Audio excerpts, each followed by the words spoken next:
primero que nada, gracias por la invitación.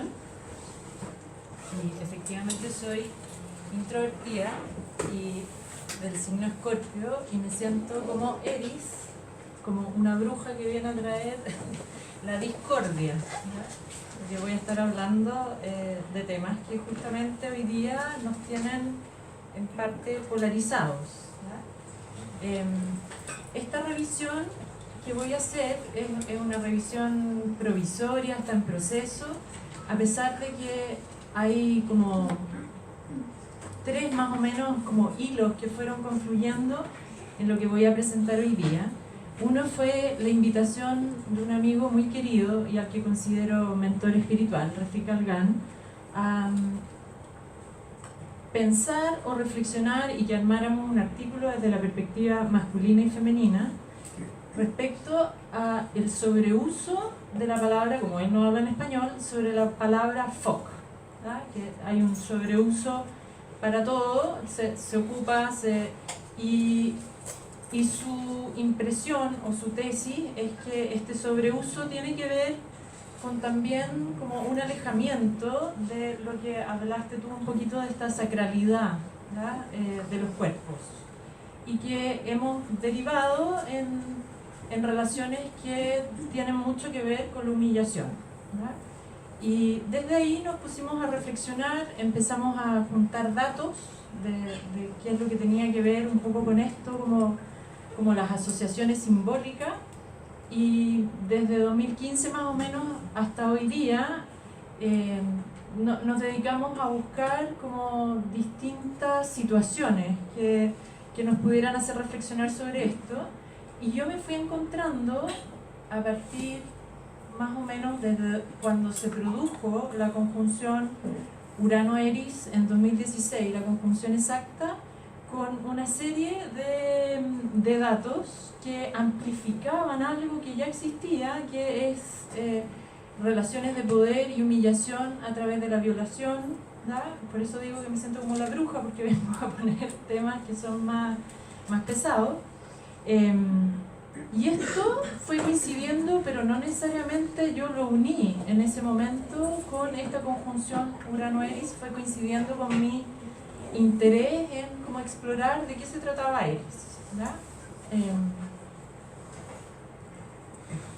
Entre medio, otra de las confluencias fue que él compartió este libro para que lo revisáramos entre varios amigos, y que se llama La anatomía del amor, de Helen Fisher, y que ella es antropóloga, también con estudio en psicología, que hace una revisión extensa respecto de cómo nos organizamos en torno a la sexualidad, al amor, al matrimonio, al divorcio, a la separación, etcétera, etcétera. Quizás ya muchos de ustedes lo conocen, pero en sus investigaciones, o lo que ella va, no son todas investigaciones personales, sino que ella va como recopilando, ¿sabes?, una serie de datos, muchos de ellos etológicos, es decir, estudios del comportamiento animal, y en contraste con el comportamiento cultural y el comportamiento humano, ¿verdad? Y entonces, una de las cosas que llama la atención, si uno trata de hacer como una síntesis de lo que es el cortejo o el amor en la naturaleza, hay varias cosas que resuenan con los seres humanos. Por ejemplo, el embellecimiento. Los animales desarrollan toda una serie de cosas para atraer, ¿cierto?, a su pareja. Los celos, los favores especiales, en fin. Y esto de tener amigos especiales es algo que tiene que ver como con un refinamiento que se establece mucho más claro entre los primates que están más cercanos a nosotros, ¿verdad? Pero uno puede, más o menos, como revisando el libro, puede, a través de los casos que ella va poniendo, como intuir y mirar y más o menos corroborar siempre que haya faltado en poner otro tipo de casos, digamos, en que en general todas estas interacciones que tienen que ver con el cortejo, hay un consentimiento de la hembra, ¿verdad? Son situaciones en que en general duran una buena cantidad de tiempo en atraer y mostrar sus capacidades, ya sea como sea que están organizados. Hay algunos primates que se organizan matrilinealmente, otros patrilinealmente, y sea como sea, hay un tiempo, hay un cortejo y un aceptar, ¿ya? Por supuesto, no estoy, ocupando tu palabra, no estoy romantizando la naturaleza en esto. También hay violencia, ¿cierto? Porque también hay una serie de conductas, pero no entre los sexos, sino que más bien en el mismo género, ¿ya? Entonces, ese es uno de los elementos que rescaté de ese libro. Quizás voy a hablar medio desordenado porque, como les digo, esto está en elaboración. Y lo otro fue un dato que ya cuando ella entra más en el ser humano y en lo cultural, en 1929, que después vamos a ver que sí importa la fecha, en Nigeria, en plena colonia británica, ocurrió lo que llamamos la rebelión de Abu, o la guerra de las mujeres, ¿verdad? Las mujeres se pusieron ceniza en el rostro, plumaje, taparrabo, y fueron a las oficinas donde estaban colonialistas británicos a cantar y hacer cantos de humillación. También quemaron parcialmente como algunos edificios. No, el daño no fue más allá que eso, y todo esto tenía que ver la razón detrás, pero eso se descubrió años después, ¿verdad? La razón detrás era que los británicos habían cambiado como la estructura de cómo ellos distribuían el poder entre hombres y mujeres, ¿verdad? A través de un sistema de impuestos. Y los británicos en ese momento no pudieron, que son una sociedad patriarcal, no lograron distinguir lo que era como la organización con la posibilidad de que las mujeres fueran independientes en esa organización, al menos económicamente. Ellas dirigían el mercado, esa es la verdad, ¿ah? Ellos dirigen todo lo que era como decisiones políticas y estratégicas, y ellas definían el mercado. Pero los británicos no fueron capaces de ver eso y pensaron que eran los hombres los que estaban detrás, asusando, ¿cierto?, a sus mujeres a que ellas fueran a reclamar. Y la conclusión fue trágica. Por supuesto, hubo tiroteos y otras, desde la lectura, ¿no? Desde la lectura en que lo estaban mirando, como que era una insurrección al imperio, ¿verdad? Y entonces, bueno, desde aquí, ¿qué es lo que estoy tratando de hacer? Estoy tratando de que miremos que hay dos miradas, ¿verdad? Hay culturas que son, por decirlo, no tan occidentalizadas, donde el orden y la distribución del poder puede ser bastante más equilibrado y puede que no lo entendamos tan bien, ¿verdad?, porque estamos fuera de eso. Y los que estamos más occidentalizados estamos en una cultura en general de ideología patriarcal, donde las mujeres en general se les asigna labores de menos prestigio. Hay atribuciones simbólicas también negativas, que las mujeres podemos ser, dependiendo del momento de la historia, ¿verdad? Que podemos ser menos inteligentes o que no somos capaces de ciertas tareas, ¿ya? Cuando Darwin estaba desarrollando su teoría evolucionista, habían hombres que concretamente medían los cráneos de las mujeres para probar que éramos menos inteligentes. Y hay una exclusión de participación del poder, por supuesto, pero detrás de eso o debajo de eso hay una presunción de que los derechos adquiridos son en base a la naturaleza. La naturaleza nos hizo así, nos hizo distintos, y por lo tanto hay quienes pueden tener poder porque la naturaleza nos ayuda a eso y otros que no, ¿verdad? por supuesto, sacando como conclusiones un poco de lo que les estoy poniendo, la pregunta siempre es quién cuenta la historia, ¿no? Quién cuenta la versión. Eso es importante siempre estar como reflexionando, porque no es que las mujeres no puedan ser ambiciosas con el poder, no es que las mujeres no puedan ser autoritarias o feroces o violentas, ¿cierto? O sea, todos pasamos un poco por ahí, pero en el fondo tampoco hay registro, ¿no? En general, con una investigación bastante extensiva, etnográfica, y que traspasó distintos momentos históricos, en general son los hombres los que han estado en sitiales de poder, y las mujeres no al menos entendiéndolo de la manera como en general entendemos el poder, que tiene que ver con distribuir, ¿no? Distribuir poder a otros. Entonces armamos, ¿cierto?, desde una visión de ese tipo, un patrón sexual y significados simbólicos y culturales respecto a la sexualidad, dependiendo en qué cultura estamos, ¿no? Y hoy día, por eso decía que es como la bruja, ¿no? Porque estoy poniendo algo que... la cultura ha evolucionado para desarrollar un patrón sexual que sigue como estableciendo este patrón de humillación, en el que desde esta conjunción quiere decir que más o menos en el mismo lugar del cielo visto desde la perspectiva de la Tierra se ubican Eris, que es un planeta que se descubrió a partir de 2005 y que voy a desarrollar un poquito después, y Urano. Esto en 2016, y entonces no es que no existieran violaciones, ni tampoco que no existieran violaciones en grupo, ¿verdad?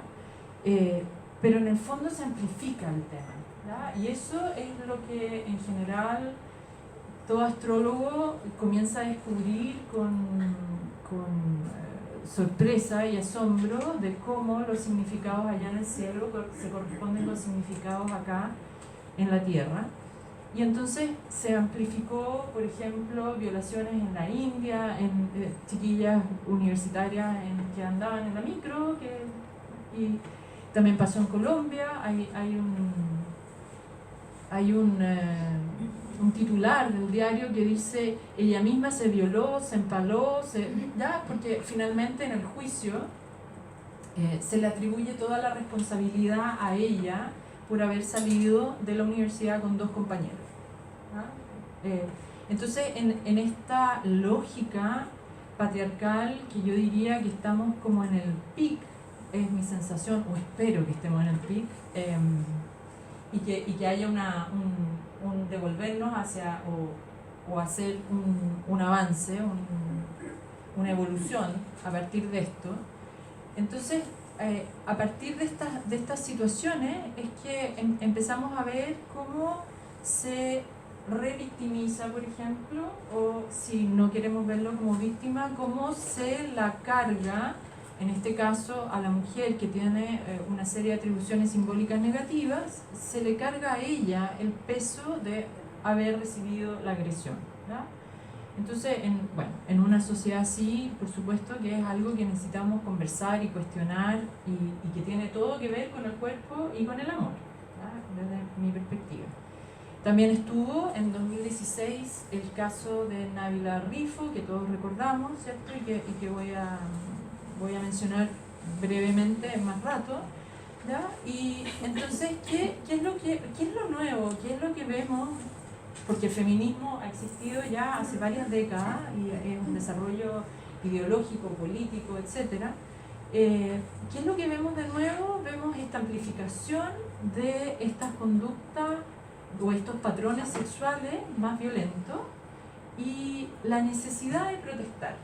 Y es ahí donde yo digo que Urano es también el activador o como el gatillador, el que aprieta el botón acá para también que esto se manifieste o se amplifique más. Es interesante conocer el dato que Eris, yo también más adelante lo voy a mencionar, pero que Eris tiene una luna, y la luna se llama Disnomia, que significa o que se traduce algo así como desorden civil. ¿Ya? Entonces, este desorden que vemos, comillas, o que les parece a algunos que mantienen más como las ganas de mantener como el status quo, les parece terrible que las mujeres se saquen las poleras, que digan cosas, que en fin, porque dejaron de solamente desordenarse civilmente en las redes sociales. Eso también es algo que... Y por ejemplo, que puse ahí este aviso de Dolce & Gabbana, que como que medio insinúa, ¿cierto? Una situación que podríamos verla como estas situaciones violentas de las que yo hablé, y por supuesto que no duró en Europa ni 48 horas, o sea, tuvo que ser retirado inmediatamente. Entonces hay como una sutileza, una especie de sutileza que estamos empezando a mirar respecto, no solamente como una cosa de derechos civiles o humanos, y derechos humanos tiene una gran profundidad en eso, pero también como una sensibilidad nueva, en mi juicio, una sensibilidad nueva que está apareciendo respecto al cuerpo, ¿ya? Y al cuerpo de la mujer, al cuerpo que hemos de alguna manera como cosificado, ¿ya? Entonces acá está esta necesidad de protestar activamente, más allá de las redes sociales, pero uno puede encontrar cualquier cantidad de cosas en las redes sociales, ¿cierto? Y esto ha ido generando un ánimo cada vez más caliente, un ánimo guerrero, ¿ya? De defensa de derechos, donde nos hemos ido polarizando también, ¿ya? Y por ejemplo, están las marchas que ya conocemos en Latinoamérica de Ni Una Menos, o toda la protesta que hubo de actrices en Hollywood, ¿cierto? El Me Too, pero en Francia, donde en general, en términos del feminismo, siempre han sido más radicales, podemos mirar Balance ton porc, que es como, algo así como lanza, tira, denuncia, dicen algunos, pero en realidad mi marido que sabe arte francés me dice, no, es como una cosa como chutea, ¿no? Chutea al puerco, chutea al cerdo, o sea, ya no es tan no violento la denuncia, sino que empezamos a polarizarnos en violencia también, ¿no? Y empezamos a tener un discurso en que incluso a ratos hay mujeres que han necesitado excluir a los hombres, ¿no? Supe hace poco por alguien que conozco bien, que tiene una escuela y que me decía, no, las mujeres hicieron un WhatsApp aparte de los hombres, porque ya no toleran los chistes, ¿no? Entonces es como que hay en este minuto, la sensibilidad está tan a flor de piel y se está amplificando tanto el tema, que en el fondo estamos en esta especie de discordia, y esa es la traducción de Eris, y me alegro que después venga Felipe Banderas con Eros, que ya tiene que ver con unir los opuestos y no separarlos, ¿ya? Entonces, ¿cuál es el problema o el posible problema porque la polarización siempre es útil para hacer distinciones, ¿ya? Entonces yo creo que es necesario que hagamos distinciones en este momento, pero también el riesgo es que nos desidentifiquemos tanto del otro, que en todo caso las situaciones estas de violencia como masiva lo están mostrando, la desidentificación tanto de la experiencia subjetiva del otro, que no soy capaz de empatizar, que no soy capaz de acercarme, ¿ya? Y donde también tengo discursos que pueden ser muy violentos, como es que ella se lo buscó, ¿ya? Entonces, en fin, todo ese tipo y que tienen reacciones de lado y lado, en que vemos los puercos por un lado, y por otro lado están las feminazis. Ayer leía en un tuit, o ya no me acuerdo dónde, femimierda, ¿ya? O sea, como hay un ambiente que está muy caldeado y que habla de esta separación, pero sin esta separación de opuestos, de nuevo, no podríamos hacer esta distinción y no podríamos estar discutiendo en fino qué pasa con el cuerpo de otro, ¿verdad? Qué tan alienado o separado estoy de mi cuerpo y del cuerpo de otro. Y el cuerpo no es solamente un objeto, sino que también es un sujeto y también está lleno de terminaciones nerviosas, sensibilidad, y es el contenedor para esto que hemos estado hablando también, de esta sutileza neptuniana que mis compañeros anteriormente hablaron. Entonces nos encontramos con contradicciones como que el cuerpo como objeto o como sujeto. El cuerpo como objeto en una cultura occidental patriarcal, pintarse el cuerpo como lo hizo en el Festival de Viña, Sigrid Alegría, trae como una serie de noticias como positivas, ¿cierto? Como de qué maravilloso cuerpo, etcétera, etcétera, alabado ahí por el periodista que está ahí como acercándose, ¿cierto? Tal vez demasiado cerca, quizás para alguna. Y por otro lado, el cuerpo de alguien más desconocido, ¿cierto? Que se lo pintó para ir a estas marchas chilenas y que dice yo sí te creo, ¿verdad? Y en el fondo que hubo la primera reacción, el primer oleaje, mucho más desde el establishment o el status quo, fue no se necesitan sacarse la polera para protestar, pero en esta polarización también sintieron y han sentido las mujeres que es necesario también adueñarse, ¿ya? Hacerse sujeto de este cuerpo que en la teoría feminista el cuerpo en el fondo es un campo de subyugación, ¿ya? Donde se regulan todos los procesos que tienen que ver con la sexualidad y los procesos reproductivos, ¿ya? Desde ahí que hemos llegado a tener más ginecólogos hombres que ginecólogas mujeres o matronas, ¿ya? Entonces, por ejemplo, en los casos como Nabila Rifo, que fue en medio de esta conjunción, vemos cómo la mujer fue como relegada a este ámbito más privado, en que se la responsabilizó o se insinuó a rato que ella era la responsable al haberse levantado la polera. No estamos con la situación de la polera, ¿verdad?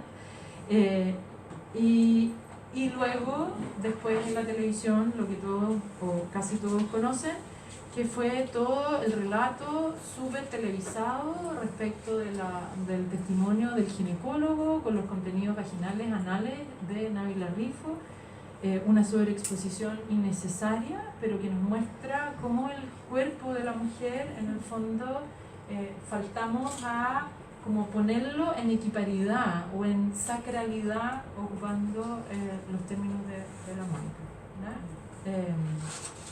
Entonces, bueno, todos estos hechos fueron como confluyendo y en mi mirada, por supuesto, he seleccionado algunos casos como estos, ¿ya? Pero como el tema es durante los contactos Urano-Eris, hay que hablar un poco muy mínimamente de Urano, ¿cierto? Y un poquito más de Eris. Urano un poco porque la mayoría aquí... si ha estudiado astrología o es astrólogo, lo conoce, ¿ya? Es un planeta que simboliza nuestro despertar hacia la individuación o la individualidad. Algunos dicen que no, bueno, pero que en general tiene un estilo revolucionario y que colectivamente tendemos a botar viejos prejuicios y creencias y incorporar nuevas perspectivas. En ese sentido, la polarización puede ser interesante porque nos permite, nos da un espacio para incorporar nuevas perspectivas, ¿verdad? Entonces, mi hipótesis es que Urano ayuda a que haya, ya en Eris está parte de este desorden civil, digamos, ya es parte de su ADN, pero Urano como que potencia o amplifica mucho más el tema. Eris está dentro de los planetas que se consideran objetos transneptunianos, y se lo fotografió por primera vez a través de instrumentos que hoy día tenemos, ¿cierto? Y que nos ha ido como ayudando a ensanchar la perspectiva que tenemos del sistema solar y del universo. En 2003 fue una de las primeras fotografías, y en 2005 recién se declaró que era un hallazgo de un planeta. Michael Brown, Chad Trujillo, David Lincoln fueron parte del equipo investigador que lo descubrió, y al principio se lo llamó Sena. Todo eso ustedes lo pueden encontrar en Wikipedia, qué sé yo, ¿ya? Y después fue rebautizado como Eris, y en parte fue rebautizado por la gran polémica que generó, ¿ya? Era el 10º planeta, pero entonces todos empezaron a cuestionar qué es un planeta. ¿Es el tamaño? ¿Es la densidad? ¿Qué es un planeta? Y en eso Plutón y Eris quedaron como fuera de lo que hoy día concebimos como tradicionalmente el sistema solar. O sea, sí, eso me fue. Y quedaron como planetas transneptunianos, donde los acompañan otros como Sedna, Makemake, pero es interesante que haya tenido una línea lógica con toda la configuración del panteón, ¿cierto? Que antes estaba establecido. Su revolución al Sol este es uno de los planetas lentos. Demora 557 años en llegar al mismo lugar, ¿ya? Y como tiene una órbita tan excéntrica, no podemos promediar, ¿ya? O no se puede decir como tan claro como Saturno, que uno más o menos espera que cada 7 años pase de signo en signo, sino que aquí hay signos donde está unos casi 40, 46 años, y otros en que está 100 y algo, ¿ya? Entonces, hay un par de autores, astrólogos, que se atrevieron un poco como a ir juntando datos, y yo tomé parte de eso, pero no exclusivamente eso, y entonces voy a ir como poniendo algunas de las un poco como datos que me surgieron como más interesantes para ponerlos en esta exposición, y sincronicidades, porque cada vez que descubrimos un cuerpo hay ciertas sincronicidades que se pueden unir, ¿cierto? Entonces, uno de estos autores dice que probablemente Eris está como significado de alguna manera resonando con lo femenino, ¿ya? Pero con lo femenino desde una perspectiva que está mucho más ligado a la naturaleza de las cosas. Y por lo tanto, tiene en sí mismo una capacidad para mostrarnos todo este camino que es salir de la naturaleza, polarizarnos y luego volver a una naturaleza pero más consciente, ¿tá? Y dice, bueno, probablemente hace un estudio de algunas cartas y en general fue encontrando que varias de las mujeres que defienden los derechos de la mujer tenían un Eris que estaba en alguna conjunción, cuadratura o posición con planetas natales. De los elementos sincrónicos que fui rescatando en estos días es, por ejemplo, porque todo esto ocurre entre el 2003 y el 2006, todo esto de entre que la primera fotografía, luego el nombre, hay mujeres que empiezan a tomar lugares de poder, yo creo que estamos en uno de los momentos en que podemos ver, por ejemplo, una Angela Merkel, primera ministra, ¿cierto?, que o canciller se llama en Alemania, que ha durado en el poder 13 años. Eso es inédito y una de las mujeres que hoy día se la considera más poderosa en Europa y quizá en el mundo. Ella tiene un Eris que está ahí, está con palabras. Eris está desde 1926 en el signo de Aries y ella tiene un Eris en cuadratura con Mercurio y con Júpiter y ella realmente es muy poderosa en las negociaciones, ¿verdad? Así que algo asoma aquí esto del poder y Eris y también el poder asumir desde un ángulo femenino que no es exclusivo de las mujeres, los femeninos todos lo experimentamos, pero asumir en esta forma femenina el poder, ¿verdad? En Latinoamérica había habido solo una mujer que hubiese sido elegida antes, previamente, en Centroamérica, y el resto había sido porque era como la sucesión o el tránsito antes de otra elección, ¿verdad? De la pareja de un presidente que muere, por ejemplo, o que es demitido. Entonces, tenemos 3 mujeres, podemos tener la misma visión política o no, no importa, pero 3 mujeres que están en el poder y en Chile dos veces la misma mujer, ¿verdad? Esto es algo que pasó de largo, 2 de los astrólogos que revisaron Eris, y estaba esta feminista, que es una feminista anarquista, que toca el tema de la violación en específico y de la sexualidad y la libertad sexual y del uso del cuerpo y los derechos de la libertad en la mujer. Ella fue violada en la juventud, expresa de una manera absolutamente o sea, nos desnuda lo que es la violación y los sentimientos de la violación.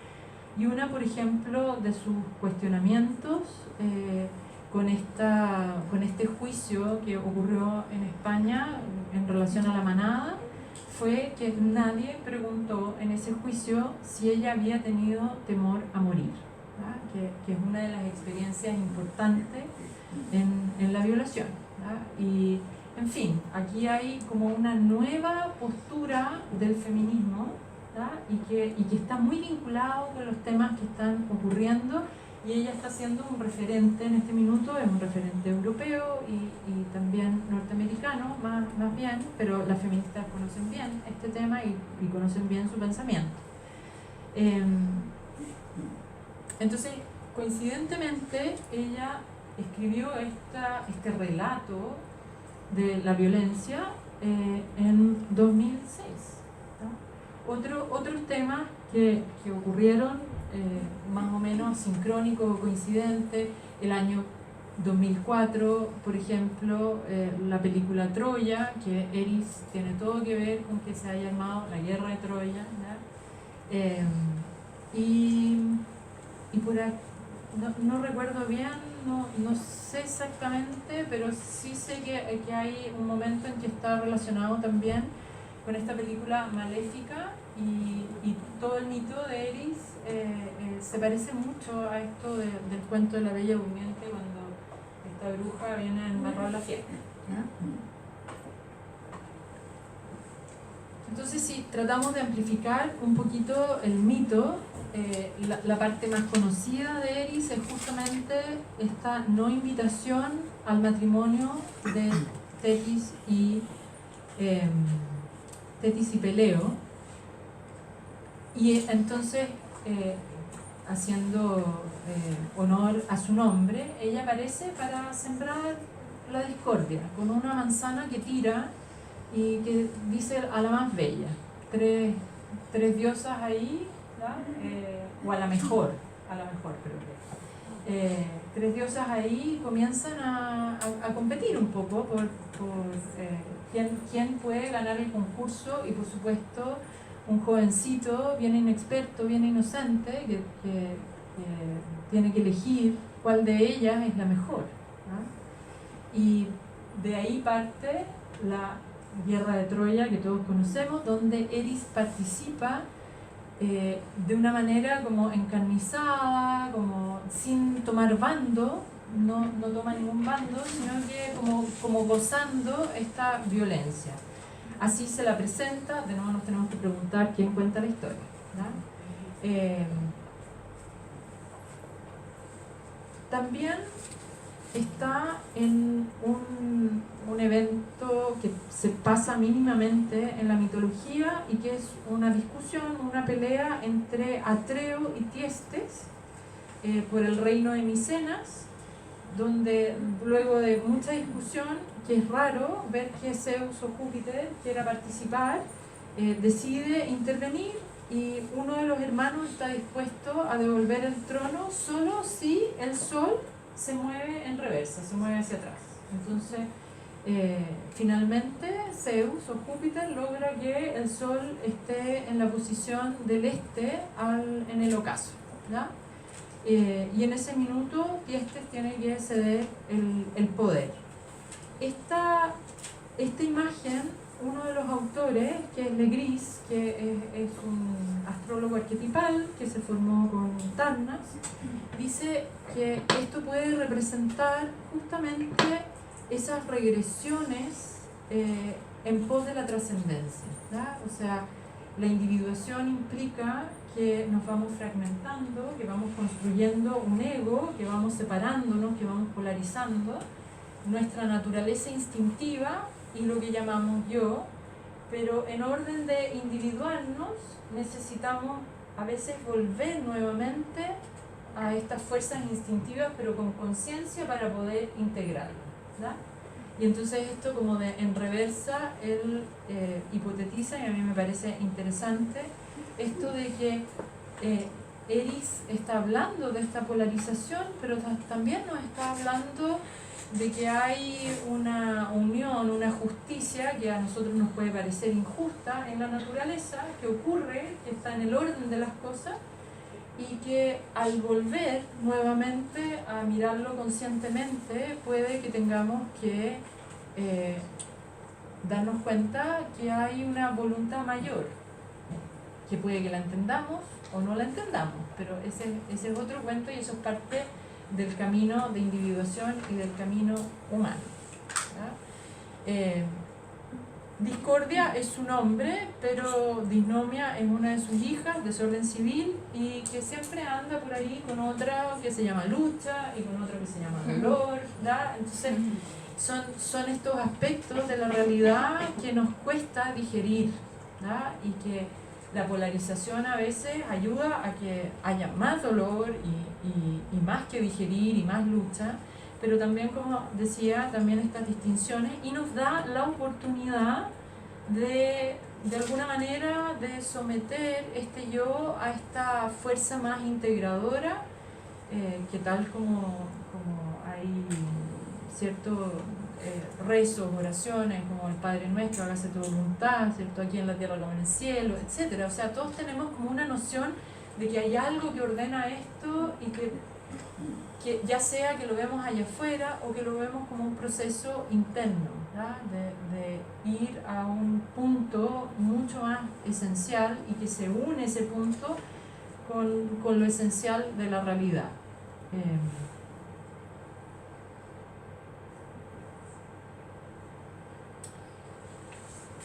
Es difícil ir mirando los movimientos de Eris porque, bueno, no es tan fácil, como hay que estar sacando mucha efeméride, y hice solamente como tres momentos, ¿sí? Eris en Capricornio, que tiene que ver con la Revolución Francesa. Estoy ocupando los 15 grados que más o menos ocupa Tarnas en la oposición y la conjunción. Y está Olympe de Gauche, que hace la primera declaración que se parece a la primera declaración de los derechos humanos o los derechos de la mujer, ¿no? Y de nuevo vemos, no se ve tan bien, pero ahí están las mujeres que marcharon en un determinado momento en 1891. El ingreso en Acuario es más cortito, tiene que ver también con el momento que Mónica y Ricardo expresaron respecto al descubrimiento de Neptuno en Acuario. Ahí, por ahí andaba Eris, es la primera vez que dentro de una cultura patriarcal ya establecida hace siglos se comienza a visibilizar la participación en el colectivo de la mujer, ¿no?, en el trabajo. Entonces hay una serie de discusiones, tal como también nos medían el cerebro y qué sé yo, hay una serie de discusiones de que si es apropiado o no es apropiado que la mujer trabaje y cuáles son las labores apropiadas. Y las labores son amamantamiento, servicio, lugares más privados, más ocultos, ¿verdad?, y que tienen que ver más con la vida íntima y por supuesto mal pagados, y entonces el ingreso a Piscis, que se discute el derecho a sufragio, por primera vez el derecho a sufragio universal, ya la mujer está siendo incorporada en una sociedad más industrial. Y por supuesto también todas las discusiones que comienzan ahí tienen mucho que ver con la equidad salarial, con las horas de trabajo, con que si vamos a considerar o no trabajo lo que hace una mujer, ¿no?, sea pegar botones, lo que sea. Y por ahí por 1925-1926 ya entra Eris en Aries, ¿verdad?, y tenemos una primera conjunción en los primeros grados, por ahí por 1926-1927, entre Urano y Eris. O sea, en el signo de Aries, por la lentitud, que son ciento y tantos años que va a estar en Aries, tenemos dos conjunciones, Urano-Eris.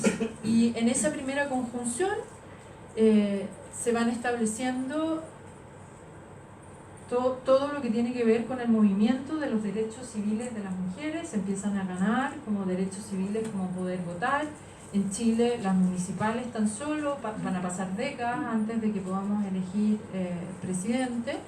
Y muy en sintonía, la poetisa chilena Gabriela Mistral escribe en un diario colombiano, son esas cosas que uno encuentra de repente en internet y no lo puede creer, en un diario colombiano, el gráfico, y expresa su versión del cuento de la Bella Durmiente, de lo que es que entre esta hada no tan clarita, ¿no?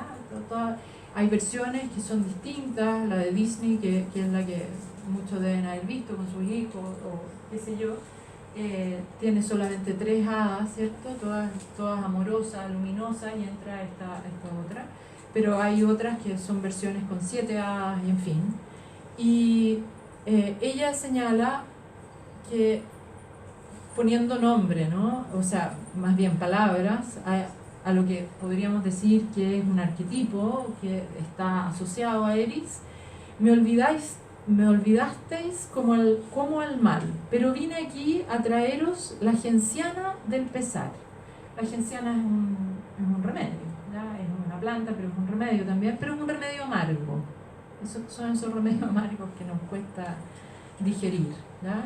Y la princesa tendrá de todo, cielo, nave, tierra y mar, pero un día entre sus manos con un uso jugará, y la dueña de la tierra con el uso más banal, con el brazo de jazmines, se dará el golpe mortal. Si bien hay varias características de esta hada que aparece furiosa, tal como apareció Eris en el matrimonio, hay un hilito ahí que viene de este autor Legris, que él dice, bueno, quizás, hablando de Eris y del matrimonio de Peleo y Tetis, quizás ella no tiene que entrar tanto en el dominio humano, en el dominio saturnino, sino que a ratos, ¿ya? Pero es un remedio también, ¿ya? Y yo le di vuelta a esto ayer nomás.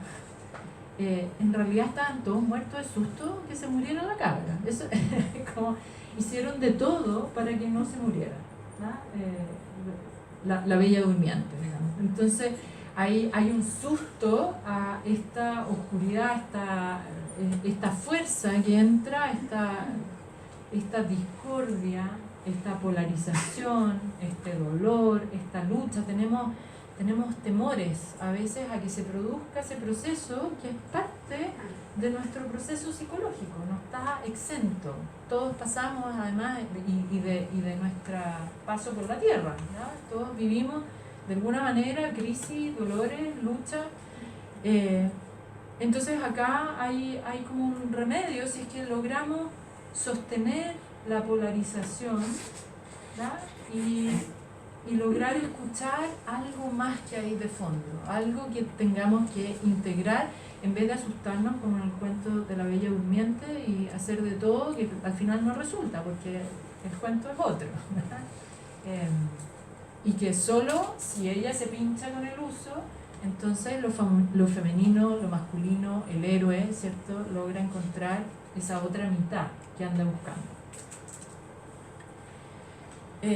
En esa primera conjunción que yo mencioné, puse acá brevemente a Elena Caffarena para aterrizarlo en Chile, ¿cierto? Empezó el movimiento feminista, los derechos de la mujer y la necesidad de poner fin a la discriminación, especialmente en el trabajo y los salarios, ¿no? Ella tiene ERIS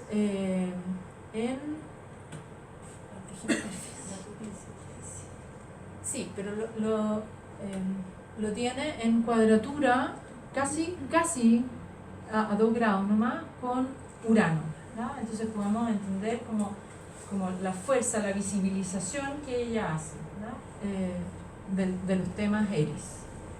De hecho, el momento de la conjunción en tránsito Urano-ERIS, cuando parte esa conjunción en 1926, esa conjunción hace conjunción con su sol natal y ella escribe para recibirse de abogado una tesis que en ese momento es absolutamente revolucionaria, se llama El trabajo a domicilio, enriquecimiento sin causa a expensas de otro, en el Código Civil chileno, ¿verdad? O sea, y bueno, estamos en esta conjunción hoy día, 2016-2018, ¿verdad?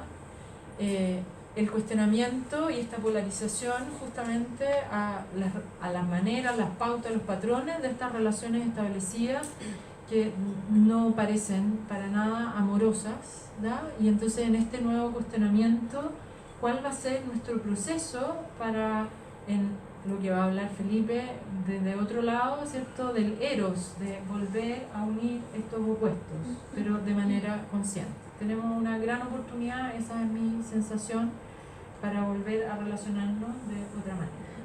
Eso. Me dicen que tengo el tiempo.